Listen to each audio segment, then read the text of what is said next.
In this video tutorial, we're going to go over how to use transparent objects and objects with an index of refraction. And to get this going, you can just go to the URL that we've been using in class, that I've been using as my temporary directory for Blender. And you want to do is download this file called ior.blend for index of refraction. I've already downloaded it right here, so I'll just open that up. And in your final or your next assignment for Blender, in your final assignment for Blender, you will need to have some object that is a bit transparent and has some index of refraction. That's coherent, that it makes some sense in the scene. It's pretty easy to do this, so you can kind of add that in whenever you want. So this is the scene that we're going to use as our test scene. I'll just give a quick render of it. It's that Blender monkey in front of 3 other objects. Now we're going to make this front Blender object, this front monkey, the transparent object. Let's just go ahead and add some colors to these back objects. I'm just going to make this kind of a red, green, blue.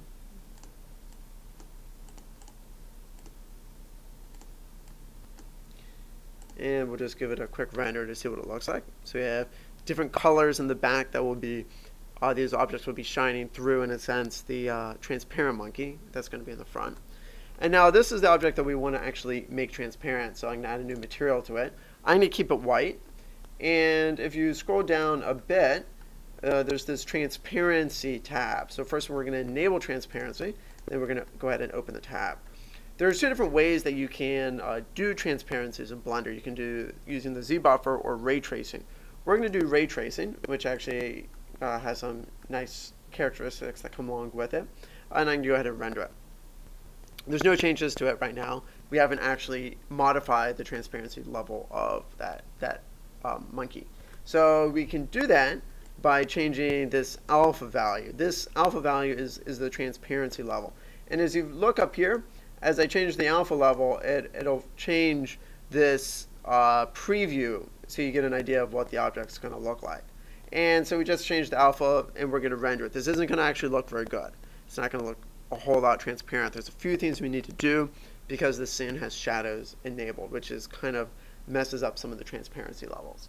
So one thing we need to do is we need to go through all the objects in the scene that, in a sense, are going to be interacting with these transparent rays, and we need to enable a little difference in how it handles shadows. So here I'm still on this materials tab. I just went down a little bit, and I'm going to expand the shadows. What we want to do for every object in the scene is we want to enable it to receive transparent shadows. I won't get into really what that is, but it affects how basically enables a bit transparent shadows to be cast through the ray. So I just enable that for the monkey.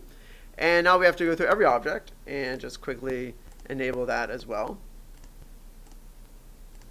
And there's actually a back box we need to select as well. And now let's give it a render. Okay, so now you can start to see some of those back objects starting to shine through the transparent monkey just a bit. Now let's make this monkey a little bit more transparent. Let's bring its alpha level a little bit down. And there we have our preview window.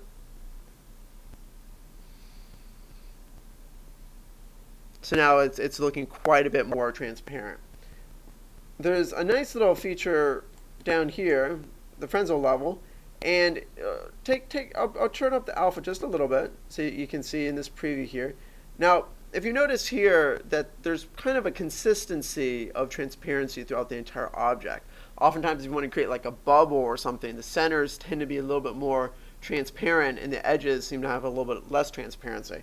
So you can do that by adjusting the Frenzel level a little bit. And you notice, and you can play with this at your house, if you see that the edges seem to have a slightly different level of transparency than the center. The center is almost completely transparent except for that specular highlight, and the edges have less transparency. So let's just give that a quick render, see how that looks. Okay, it's starting to look a little bit different. Still, it's not actually looking very convincing as actually being like a glass type object. So we can do that by make this object look a little bit more glass-like by adding what's called the index of refraction. Index of refraction is basically how do the light, how does it bend when it hits different objects? Basically, if light is in a very fast material like air and hits a denser material, the light is going to bend towards the surface normal. As it exits a slow material like a denser material into the air, it's going to bend away from the surface normal. So right now it's set as 1. In other words, there's no bending anyway. We're going to change this index of refraction. We're going to change it to about 1.5, which happens to be the index of refraction pretty much for glass. So we're going to give that a quick render. So now we're getting something that's looking a bit more like glass. Again, now you might want to mess with it just a little bit more to make it look exactly how you want, just whatever kind of artistic value you would like to add to this object. That's up to you. Maybe bring the frenzel down just a little bit. Again, this is it just takes a little bit of playing with. That seemed to be a little bit too much if we want to create a little bit of a frosted look to the glass.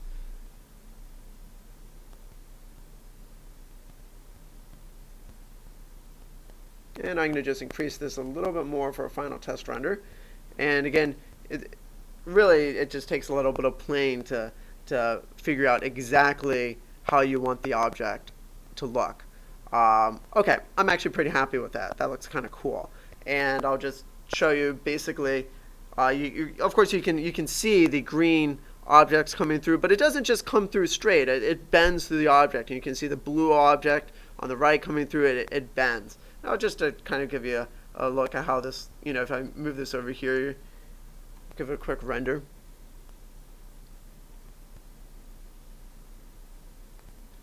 So you can really see in this example how that smaller red object, those light rays are really bouncing quite a bit around that in this front monkey. You're even getting a little red over here, which really you can see how the light needs to bend, light rays bend to pick up some of that red. So anyways, we've just created a nice, interesting looking glass monkey face, and that's how you use index of refractions.